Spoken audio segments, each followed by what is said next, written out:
오늘 다 같이 일어나셔서 오늘 하나님의 말씀 함께 합독하겠습니다. 시편 23편 3절과 6절 말씀 함께 합독하시겠습니다.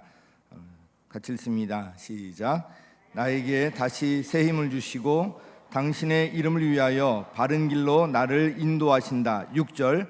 진실로 주님의 선하심과 인자하심이 내가 사는 날 동안 나를 따르리니 나는 주님의 집으로 돌아가 영원히 그곳에서 살겠습니다. 아멘.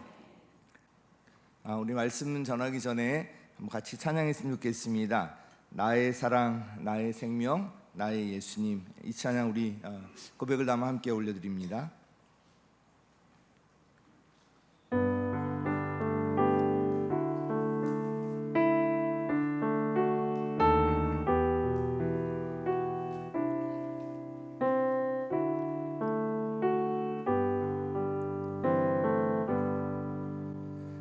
나의 사랑, 나의 생명, 나의 예수님, 영원토록 정성 다해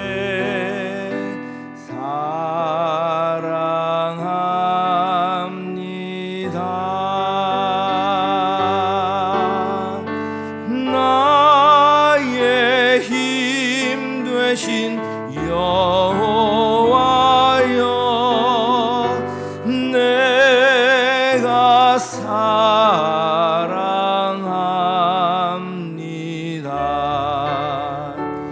영원토록 정성 다해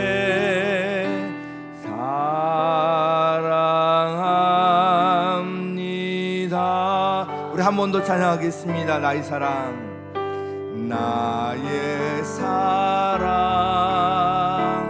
나의 생명, 나의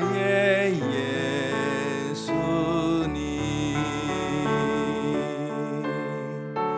영원토록 정성 다해 사랑합니다.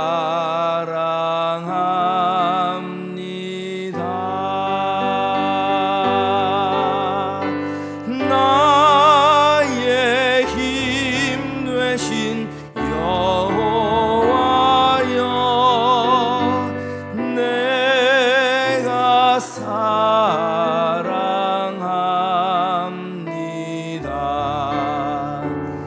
영원토록 정성 다해 사랑합니다.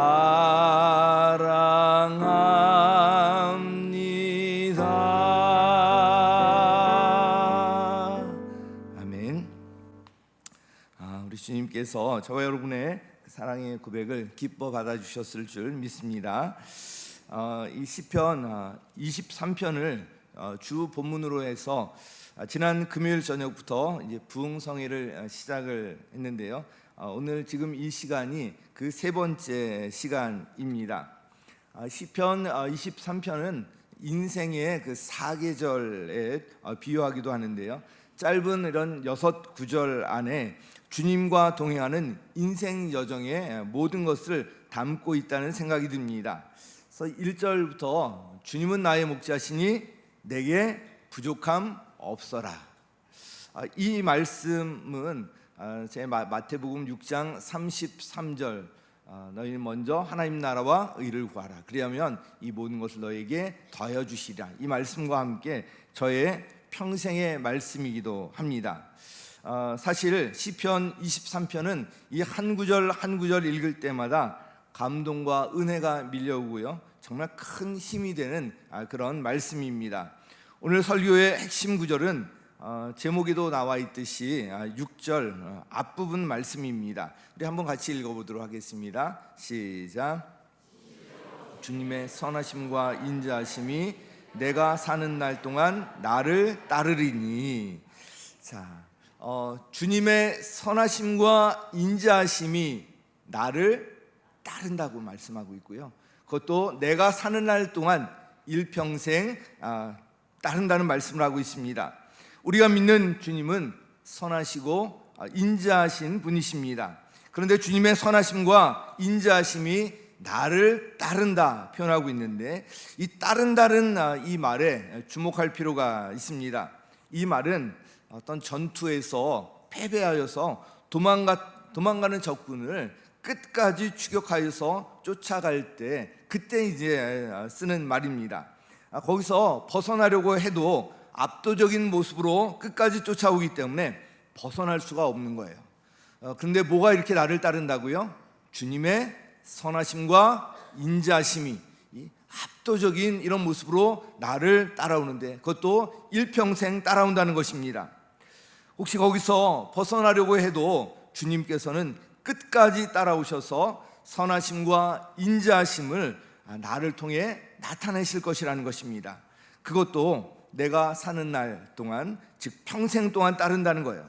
그래서 성경에 보면 반드시 나를 따른다, 반드시 나를 따르리니, 정녕 나를 따르리니, 이렇게 번역하기도 합니다.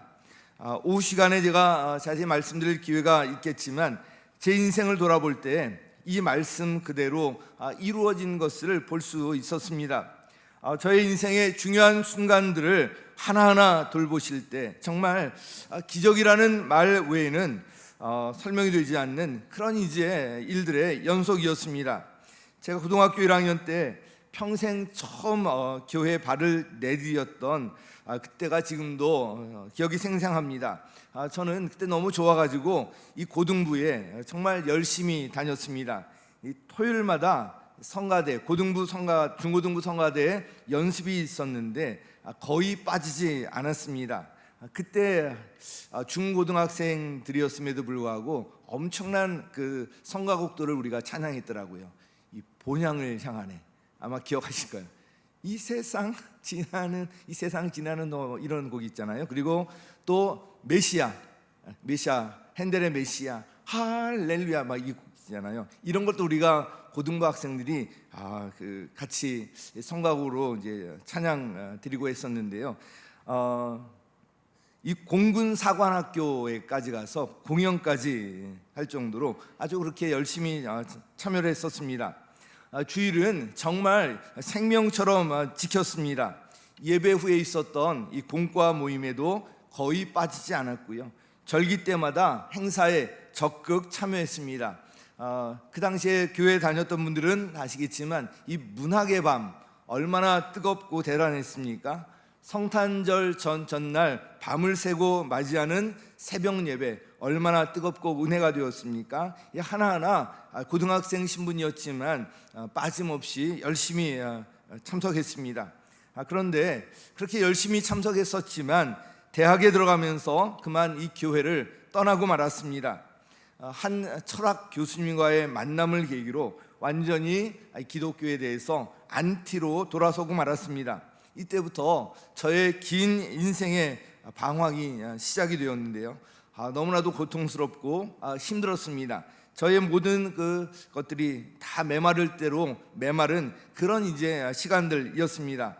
그러다가 정말 극적으로 예수님을 만나게 되었는데요. 그 과정은 정말 주님의 선하심과 인자하심이 나를 따른다, 이 말 외에는 설명할 길이 없습니다. 지금도 제가 그때를 돌아보면 하나하나 정말 기적 같은 일들의 연속인 거예요. 이게 과연 이렇게 될 수 있을까? 이런 것들이 한순간뿐만 아니라 여러 순간들이 합쳐져서 제가 예수님을 만날 수 있게 되었고요. 오늘 여기까지 이르게 되었는데, 이 모든 것들을 돌아볼 때 정말 하나님의 그 선하심과 인자하심이 나를 따른다, 빠져나갈 수 없도록 그냥 나를 따르고 해서 여기까지 이르게 되었다는 것을 고백할 수밖에 없습니다. 다윗에게는 오늘 본문과 같은 확신에 찬 고백이 있었습니다. 이 확신이 있었기 때문에 사울 왕에게 쫓기는 수많은 그런 위기 상황 속에서도 굴하지 아니하고요, 끝까지 주님을 신뢰하고 의지하며 나가서 마침내 이스라엘의 왕이 될 수가 있었던 것입니다. 다윗은 사울 왕에게 쫓기던 때에 아둘람굴에서 너무나도 절망적인 상황에 놓여 있었습니다. 그 상황이 바로 시편 57편에 이렇게 표현되어 있습니다. 시편 57편 4절 같이 읽습니다. 시작. 잡아먹는 사자들 한가운데 누워있어 보니 그들의 이는 창끝과 같고 화살촉과도 같고 그들의 혀는 날카로운 칼과도 같았습니다. 한번 상상해 보시기 바랍니다. 사람을 잡아먹는 사자들 그 한가운데 누워있다는 거예요. 그들의 이가 창끝 곧 찌를 것 같고요, 그들의 혀가 날카로운 칼과 나를 곧 벨 것도 같은 그런 상황, 그것이 바로 이 다윗이 당시 처해 있던 상황을 그대로 이제 보여주고 있습니다. 그만큼 다윗의 상황은 아주 절망적인 그런 상황이었습니다. 그런데 그런 절체절명의 위기 상황 가운데서 이 다윗의 고백이 참 놀랍습니다. 우리 시편 57편 7절 같이 읽겠습니다. 시작. 내 마음을 정했습니다. 나는 내 마음을 확실히 정했습니다. 내가 가락에 맞추어 노래를 부르겠습니다. 그런 상황 가운데 다윗의 시선이 어디를 향하고 있죠? 하나님을 향하는 거예요. 하나님을 향해서 내 마음을 정했다, 확실히 정했다고 하고 있는데요, 시선을 하나님께 돌리자 그때 노래가 나온다. 가락에 맞추어 노래를 부르겠다고 하고 있습니다. 극심한 절망적인 상황 가운데서도 그가 이렇게 고백할 수 있었던 것은 주님에 대한 신뢰와 믿음 때문이었습니다. 제가 첫 시간부터 이 믿음을 강조하고 있는데요, 이 믿음은 우리 신앙생활에 아주 절대적인 것입니다. 시편 57편에서 다윗은 주님을 향한 그의 신뢰와 믿음을 이렇게 고백했던 것입니다.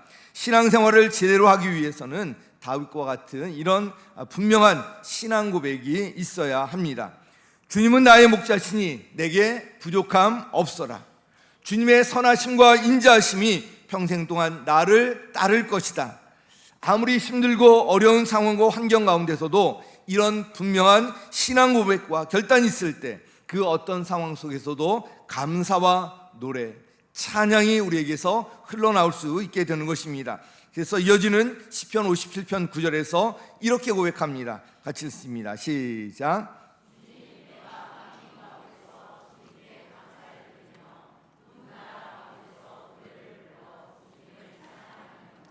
아멘. 일이 뜻대로 안 되고 자신의 계획대로 진행되지 않을 때 우리는 좌절감을 느끼곤 합니다. 이런 좌절감은 대개 자신이 무능하다는 것을 생각하거나 열등감에서 이제 비롯됩니다. 그러나 지금 일이 뜻대로 풀리지 않는다 하더라도 뭔가 믿는 구석이 있다면 쉽게 좌절하지 않습니다. 특히 청년이나 청소년의 시기는 여러 기회가 열려 있는 동시에 많은 좌절을 겪는 시기이기도 합니다. 기회가 열려 있기 때문에 새로운 것을 시도하고 도전하지만 자주 넘어지고 좌절을 겪기도 합니다. 이 시기에는 자신의 주위에 있는 친구들과 비교하면서 우울해지기도 합니다. 어떤 친구는 이미 든든한 직장을 잡아서 잘 나가는 듯하고요, 또 어떤 친구는 확실한 이성 친구를 만나서 안정되어 보이고, 또 결혼할 연령을 넘어서서는 하나 둘 결혼하는 친구들을 보면서 자기 자신에 대해서 실망하고 초라하고 또 초조한 마음이 들기도 합니다. 이런 상황 속에서 신앙생활에도 위기가 찾아오기도 합니다. 하나님께서 살아계시다면 어떻게 나를 이렇게 내버려 두실 수가 있는가? 왜 하나님은 내 기도를 들어주시지 않는 것인가? 하나님은 도대체 어디에 숨어 계시는 것인가?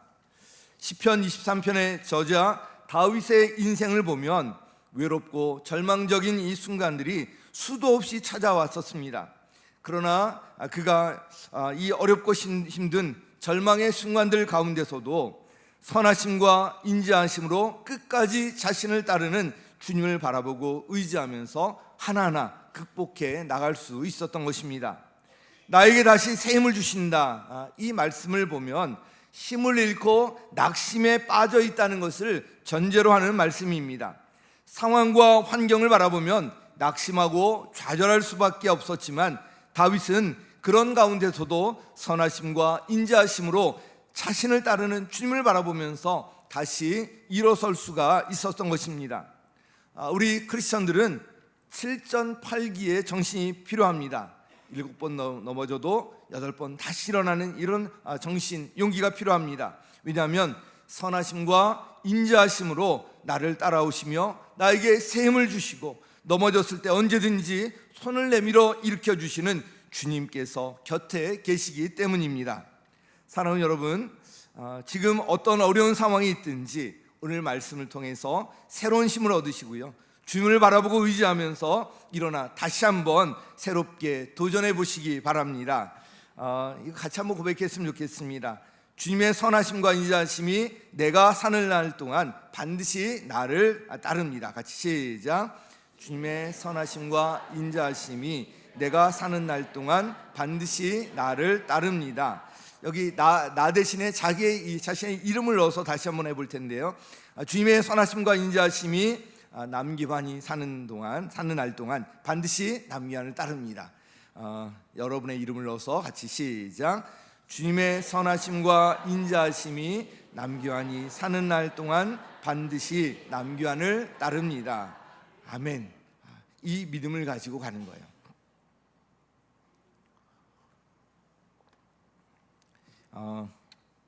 오늘 보니까 다들 긴장해 계시는 것 같아요. 이게 부흥성이라 그러니까 더 막 긴장하고 계시는 것 같은데 보니까 제가 긴장하고 있는 것 같아요. 그래서 제가 계획에 없는 것이지만 우리 주님께서 내려주시는 평안을 구하면서 한번 또 찬양을 부르도록 하겠습니다. 제가 이 부흥회를 하면서 계획이 없던 찬양을 한번 했었는데 여기에 반응이 더 뜨거우셔가지고 제가 이 찬양에 대한 부담이 계속 있어서 오늘 오후 시간에도 찬양을 이제 할 계획인데 이 시간에도 제가 늘 즐겨하는 이 찬양 좀 올려드리도록 하겠습니다. 반주 안 하셔도 괜찮고요, 그냥 편안하게 주님을 바라보시고 기대하시면 될 것 같습니다. 평안을 너에게 주노라.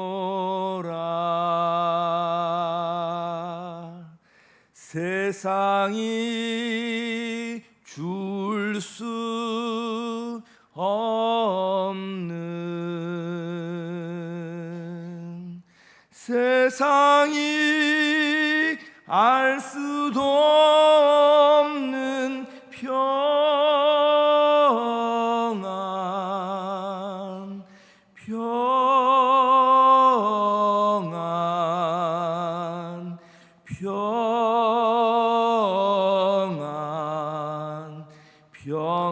평안을 내게 주노라. 세상이 알 수도 없는 평안, 평안,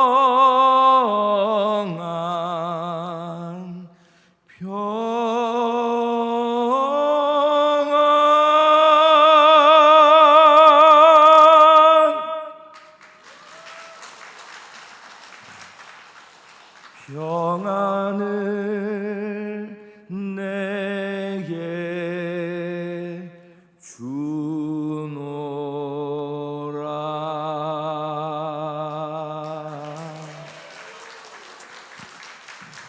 네. 오늘 좀 목 컨디션이 좀 안 좋았음에도 불구하고 이렇게 반응해 주시니까 제가 평안해졌어요. 네.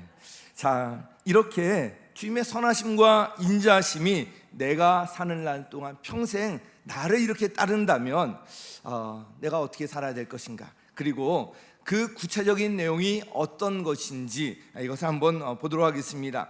자, 인자하신 주님께서 나에게 새 힘을 주신다는 거예요. 같이 읽습니다. 시작.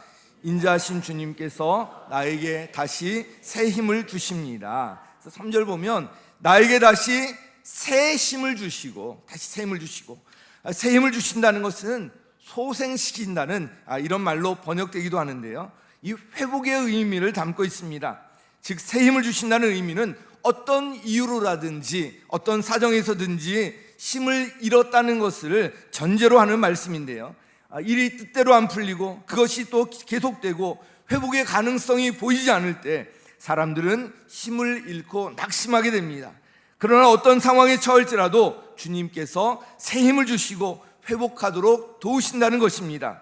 주님께서 우리에게 어떤 일을 맡겨주시고요, 우리가 그 일을 한다는 것은 정말 큰 축복이고 특권입니다. 세상 그 어떤 일보다도 기쁨과 보람이 넘치는 정말 가치 있는 일입니다. 그러나 항상 그 일을 하면서 기쁜 것이 아니고요, 그 일을 하면서 때로 상처를 입기도 하고 때로 억울한 일을 당하기도 하고요, 피곤하고 지쳐 넘어지기도 하고요, 낙심하기도 합니다. 우리는 모두 연약하기 때문에 이런 상황이 되면 낙심하면서 모든 것을 다 내려놓고 싶은 이런 마음이 들기도 합니다. 그러나 우리에게는 언제든지 새 힘을 주시는, 우리를 일으켜 주시는 주님이 계시다는 것을 잊으면 안 됩니다. 이사야 40장 말씀에서도 분명하게 이렇게 말씀하시는데, 우리 이사야 40장 29절 함께 읽습니다. 시작.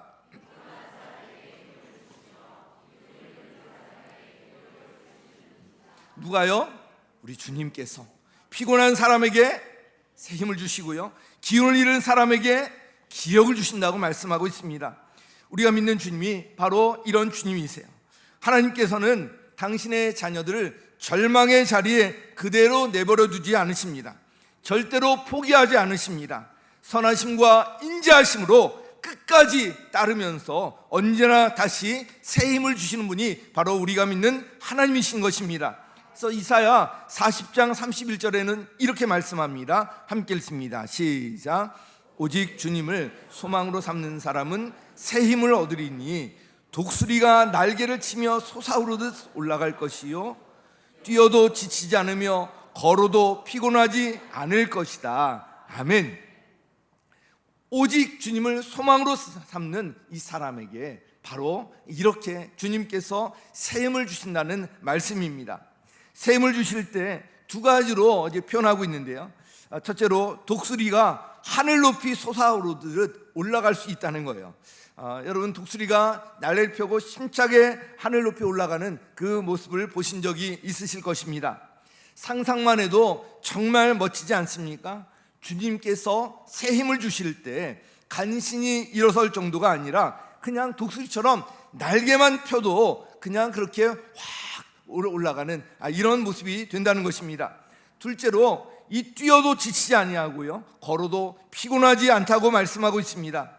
우리 교회 성도님들 중에도 어떻게 저렇게 지치지 않고 사역을 하실 수가 있지, 그런 생각이 들 정도로 헌신하는 분들이 계신데요, 그 비결이 어디에 있을까? 바로 여기에 있다는 것을 알 수가 있습니다. 바로 주님께서 끊임없이 새 힘을 공급해 주시기 때문에 가능한 거예요. 사랑하는 성도 여러분, 혹시 지금 이 시간에도 어떤 경제적인 문제로, 또 질병의 문제로, 자녀 문제로, 직장의 문제로, 학업의 문제로 낙심이 찾아왔다면 오늘 이 말씀을 붙드시고 주님을 다시 바라보시기 바랍니다. 선하심과 인자하심으로 나를 따르는 주님께서 다시 새 힘을 주실 것입니다. 이 믿음으로 승리하시기를 예수님의 이름으로 간절히 축원합니다. 자, 이 선하심과 인자하심으로 우리를 인도하시는, 우리를 따르는 그 주님의 모습, 두 번째, 바로 당신의 이름을 걸고 나를 인도하신다는 거예요. 같이 읽습니다. 시작.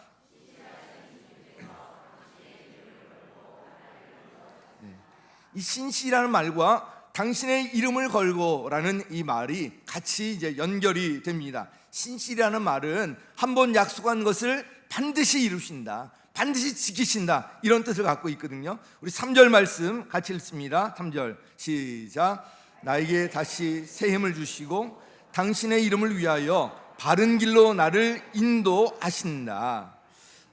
우리 한 집안의 자식이 잘못된 그런 일을 저질러거나 잘못된 길로 가면 이 아버지 이름에 먹칠을 한다고 합니다. 우리 집안에 먹칠을 한다, 아버지 이름에 먹칠을 한다. 그래서 이름은 그 사람 자체를 가리킵니다. 그래서 당신의 이름을 위하여라는 이 말에는 아주 중요한 의미가 담겨 있습니다. 하나님의 이름을 위하여, 하나님의 이름을 걸고라는 뜻이에요. 하나님의 자녀가 잘못된 길로 갈 때 하나님의 이름에 먹칠을 하게 돼요. 그래서 하나님의 영광을 가린다고 하잖아요. 그래서 하나님의 영광을 가리지 않기 위해서 우리가 어떻게든 애쓰고 있는데요. 그래서 하나님께서는 그렇게 그대로 우리를 그 자리에 내버려 두시거나 포기하지 않으신다는 거예요. 왜냐하면 하나님의 이름 때문에 그래요. 즉 잘못된 길로 가도록 내버려 두면 하나님의 이름에 먹칠하는 결과가 되지 않습니까? 그래서 하나님의 이름이 그만큼 중요한 거예요. 우리가 하나님의 이 이름이 그 명예, 영광이라는 그 말과도 관련되어 있는데요. 하나님의 이름을 위하여, 그래서 하나님의 이름을 걸고 반드시 약속한 것을 이루신다는 것입니다. 하나님께서는 약속한 것을 반드시 이루시는 신실하신 하나님이십니다. 결코 시건치 않으시고요, 당신의 이름을 위하여 당신의 이름을 걸고 반드시 이루어 주시는 분이십니다. 이와 관련하여서 예레미야 애가 3장 말씀을 한번 볼 텐데요. 3장 19절 20절 같이 읽겠습니다. 시작.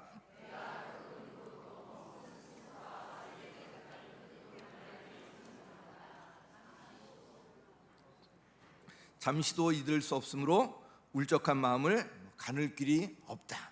이런 이제 말씀이 이제 기록되어 있는데요. 얼마나 고난이 심하고 고통이 크면 이렇게 표현했겠습니까?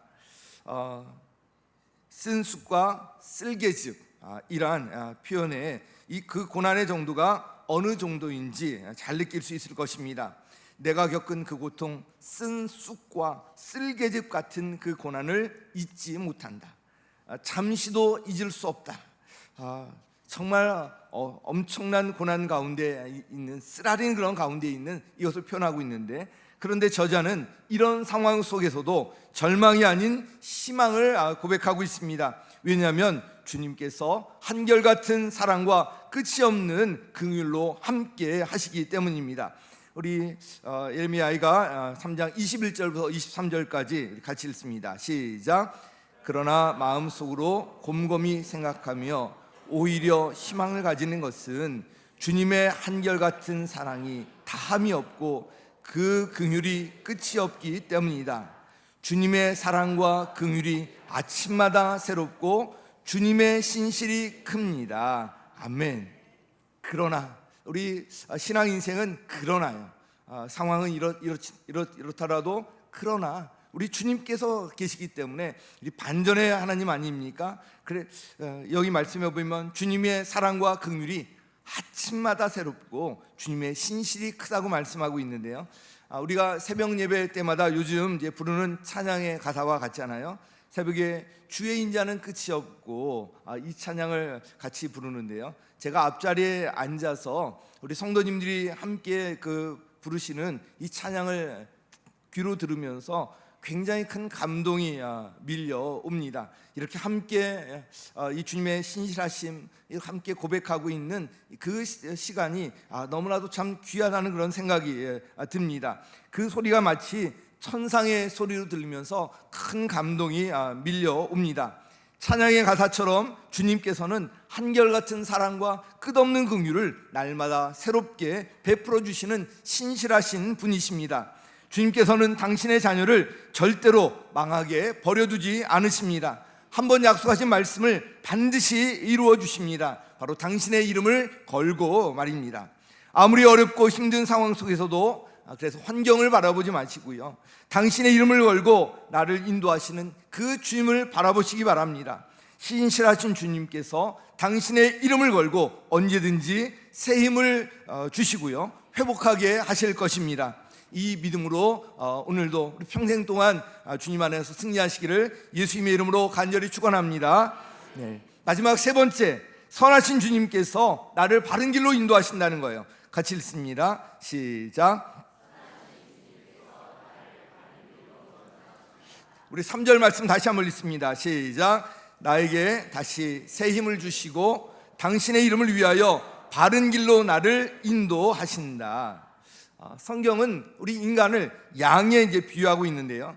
양의 모습을 보면 우리 인간의 모습과 참 흡사합니다. 양은 자신의 자리에서 벗어나려는 이 습성을 지니고 있습니다. 시력이 나쁘고 아주 이기적이기 때문에 바로 눈앞에 보이는 불, 그냥 그것만 보면서 따라가는 거예요. 그러다가 무리에서 이탈하여서 길을 잃기 십상입니다. 그런데 이렇게 무리에서 이탈하는 순간에 맹수의 먹잇감이 되기가 쉽습니다. 양이 간혹 뒤집히는 경우가 있는데요, 이 털이 많이 자라거나 새끼를 베거나 살이 쪄서 뒤집어지는 경우가 있는데, 그러면 혼자 일어날 수가 없어요. 아둥바둥하지만 못 일어나요. 그런데 이때 속히 그냥 다시 뒤집어주지 않으면 배에 가스가 차서 그냥 죽거나 움직이지 못하기 때문에 다른 맹수의 먹잇감이 되기 쉽습니다. 이때 다시 일어나면 반드시 누군가의 도움이 필요한 거예요. 그래서 양에게는 반드시 누가 필요해요? 목자가 필요한 거예요. 목자가. 인간의 모습도 이런 양의 모습과 비슷합니다. 끊임없이 이 자신의 자리에서 벗어나려고 하는 그런 모습이 있는 거예요. 그 길이 위험한 길인지도 모르고 자꾸 벗어나려고 합니다. 구원을 받아 하나님의 자녀가 되었음에도 불구하고 여전히 세상에 곁눈질을 하면서 돌아가려는 그 유혹에 빠지게 되는 거예요. 이렇게 잘못된 길로 가고 위험에 빠질 때 목자이신 주님께서 되돌려 주셔야만 합니다. 그래서 우리에게는 주님의 인도가 반드시 필요한 거예요. 전에 제가 이제 중요한 약속이 있었는데 약속을 약속 시간이 좀 촉박했던 것 같아요. 약속을 지키기 위해서 전철을 타고 갔는데요, 중간에 이제 갈아타는 때가 있었거든요. 급히 갈아타다가 갈아타고 이제 숨을 내쉬었죠. 와, 이제 됐다. 이 정도면 충분히 여유 있게 도착하겠다. 그랬는데 몇 정거장 가다 보니까 반대 방향으로 탄 거예요. 그때부터 완전히 왜 속된 말로 멘붕이라고 하죠. 정말 어찌할 줄 모르겠는 거예요. 시간이 그렇게 여유가 있지도 않은데 이 반대 방향으로 갔으니 그러니까 막 어떻게 계산하고 이제 어떻게 가야 되지 막 그러다가 이제 간신히 그 시간에 닿아서 뭐 가는 때도 있고, 어떤 때는 아예 그냥 놓치기도 하는 그런 때들도 있는데, 아마 이런 경험들이 있을 것입니다. 한참을 가다가 잘못 탓하는 것을 깨닫게 되면 정말 이 답이 없어요. 그런데 중간에 그래도 몇 정거장 안 가서 이것을 알게 되면 그래도 이제 감사하게 다시 갈 수가 있죠. 전철을 타고 하는 중간에라도 잘못된 방향으로 가는 것을 깨달았으니까 망정이지, 약속 시간에 많이 늦게 되는 큰 실수를 할 뻔했습니다. 이 일을 통해서 깨달은 것이 있습니다. 속도보다 중요한 것은 방향이라는 거예요. 방향을 잘못 정하면 정말 다시 돌이킬 수 없는 그런 데로 간다는 거예요. 아무리 빨리 가더라도 방향이 잘못되면 오히려 목적지와 점점 더 멀어지게 되고요, 다시 돌이킬 수가 없게 되는 거예요. 우리 인생이 그렇다는 생각이 듭니다. 인생을 해서 우리 속도보다 방향이 중요한 거예요. 우리 신앙도 마찬가지로 속도보다 방향이 중요한 겁니다. 눈앞에 보이는 것을 따라가기에 급급하다 보면은 잘못된 방향으로 가기가 쉽습니다. 좀 더디더라도 바른 방향으로, 올바른 방향으로 가는 것이 중요한 거예요. 그런데 주님께서 우리를 바른 길로, 즉 바른 방향으로 인도해 주십니다. 그래서 우리가 무작정 살아가는 것이 아니라 주님의 뜻을 분별하면서 그 뜻에 순종하며 나가는 것이 너무나도 중요한 거예요. 우리 로마서 12장 2절에 우리 크리스찬의 삶의 대강령이기 때문에 제가 자주 이제 인용을 하는데요, 이 말씀을 우리 다시 한번 읽도록 하겠습니다. 시작. 풍조를 본받지 말고 마음을 새롭게 함으로 변화를 받아서 하나님의 선하시고 기뻐하시고 완전하신 뜻이 무엇인지를 분별하도록 하십시오. 아멘. 우리 크리스찬들 무조건 빠른 길로 막 가려고 하는 것이 아니라 이거 정말 바른 길인지 분명한 방향을 보고 나가는 것이 중요한 거예요.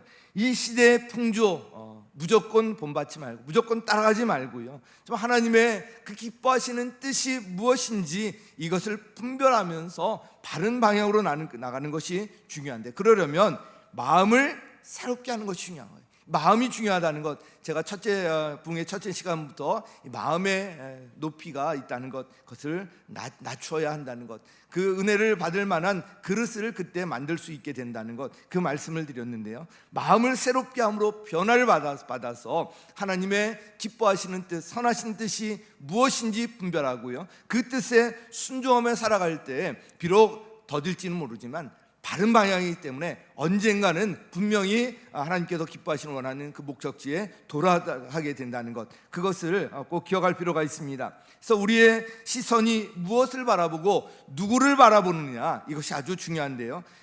관련해서 히브리서 12장 1절 말씀 함께 읽겠습니다. 시작.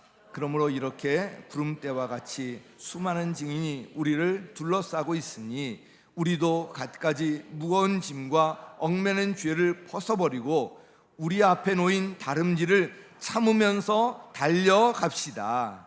우리 앞에 놓인 다름질, 분명한 방향, 목표를 보고 인내하고 참으며 그 길이 좀 험하고 좁은 길일지언정 분명한 목표를 정하고 방향으로 가야 한다는 것입니다. 생명의 길은 좁은 길이기 때문에 가는 사람이 많지 않습니다. 그러나 그 길에는 우리를 인도하시는 주님께서 우리를 늘 함께 하시고 인도하신다는 것을 기억할 필요가 있는데요. 이어지는 히브리서 12장 2절 말씀 우리 이어서 함께 읽습니다. 시작. 믿음의 창시자요 완성자이신 예수를 바라봅시다. 그는 자기 앞에 놓여있는 기쁨을 내다보고서 부끄러움을 마음에 두지 않으시고 십자가를 참으셨습니다. 그리하여 그는 하나님의 보좌 오른쪽에 앉으셨습니다. 아멘. 여기 첫 문장을 보면 믿음의 창시자가 누구라고요? 예수 그리스도. 믿음의 완성자도 예수 그리스도. 그 예수 그리스도를 바라보고 나갈 때 바른 방향으로 나갈 수가 있고요, 분명한 목적지까지 다다를 수가 있게 되는 것입니다. 예수님을 바라볼 때 우리의 인생의 목표점이 분명해지고요, 이 믿음의 경주를 끝까지 이어갈 수가 있습니다. 이런 인생은 결코 실패하지 않습니다. 주님의 선하심과 인자하심이 항상 따르기 때문에 그래요. 우리 다시 한번 고백하겠습니다. 주님의 선하심과 인자하심이, 같이 한번 시작.